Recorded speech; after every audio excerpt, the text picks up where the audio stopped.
política propagandística, tendo en conta que a propaganda xa estaba nos medios, como ben dixo o portavoz socialista, e pagada por todos os galegos.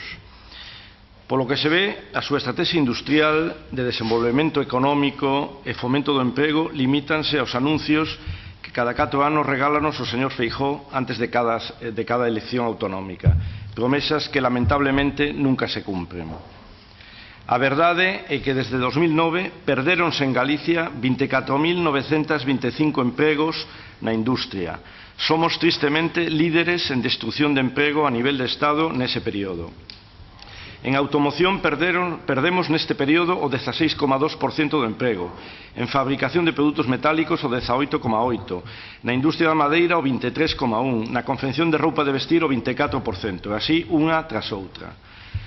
Cando os 30 barcos prometidos polo señor Feijóo en 2012 quedan en 2, o goberno galego limítase a buscar excusas ou responsabilidades externas.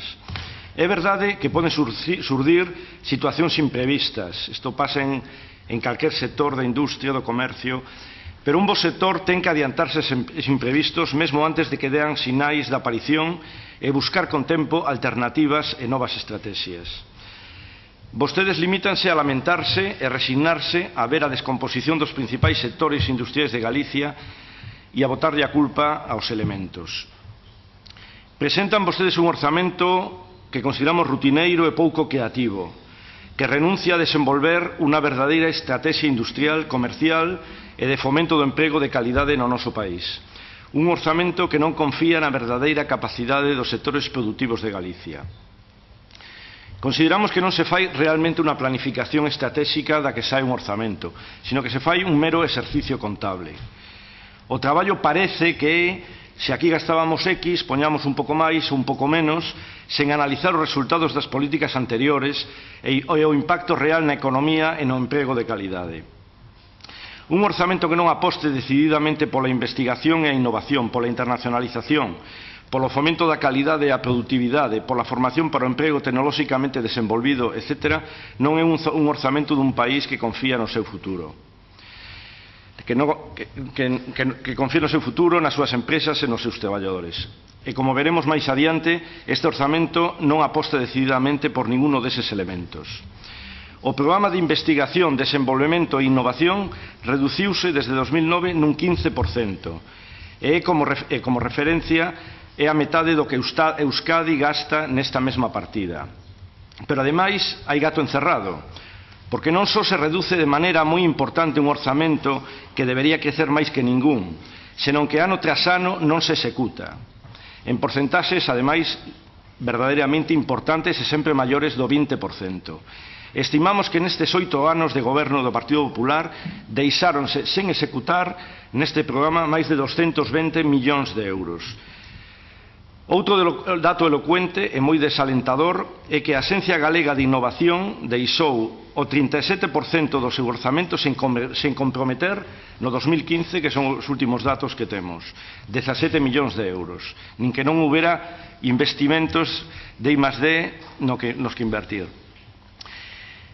Eu non sei se isto é desidia ou incompetencia, ou un plan premeditado de dotar propagandísticamente uns orzamentos que non hai intención de executar na súa totalidade, vendo, sobre todo na Axencia Galega de Innovación, como ano tras ano, tras ano, tras ano, repítese a mesma situación de non execución do presuposto, do orzamento. O programa de desenvolvemento empresarial que inclúe o fomento da internacionalización e mellora da competitividade e produtividade reduce nada menos desde 2009 nun 51,33%, todo adaptando os precios á situación actual. Así é difícil pensar que realmente pódense incrementar de maneira forte as exportacións e garantir a localización e preservación de compañías no noso territorio. O programa de promoción de emprego reduciuse desde 2009 nun 52%, case 180 millóns de euros. Precisamente nun dos momentos de crise, cando o desemprego industrial segue a marcar máximos históricos e cando máis importante é incentivar, facilitar e acompañar a mellora da cualificación da man de obra, os procesos de reciclaxe que permitan atopar máis rapidamente emprego, é cando a Xunta acomete un drástico recorte nesta función. É máis o programa de mellora e fomento da empregabilidade viu reducidos os seus recursos de 122 millóns no ano 2009 a 43 millóns este ano. É dicir, funcións esenciais da política abandónanse a servicios privatizados. O orzamento e a aprobación destes presupostos é a proba do algodón. O emprego, según estes presupostos, non é unha prioridade fundamental para a Xunta de Galicia. De feito, temos un servicio galego de emprego que, xunto cos asentos locais de emprego, deberían ser o eixo central dunha verdadeira rede. Perdón, que estaba mirando o tempo porque como non controlo aínda. Dunha verdadeira rede de desenvolvemento.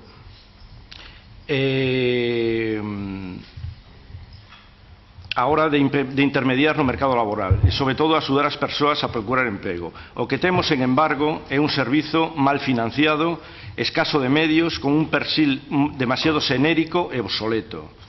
Mais aínda, en vez de ampliar e mellorar as capacidades propias, a Xunta en 2015 decidiu entregar 5 millóns de euros ás empresas de traballo temporal para pagarlle por cada traballo intermediado. Privatización en vez de capacidades propias. A Xunta non crea futuro, só escapa do presente.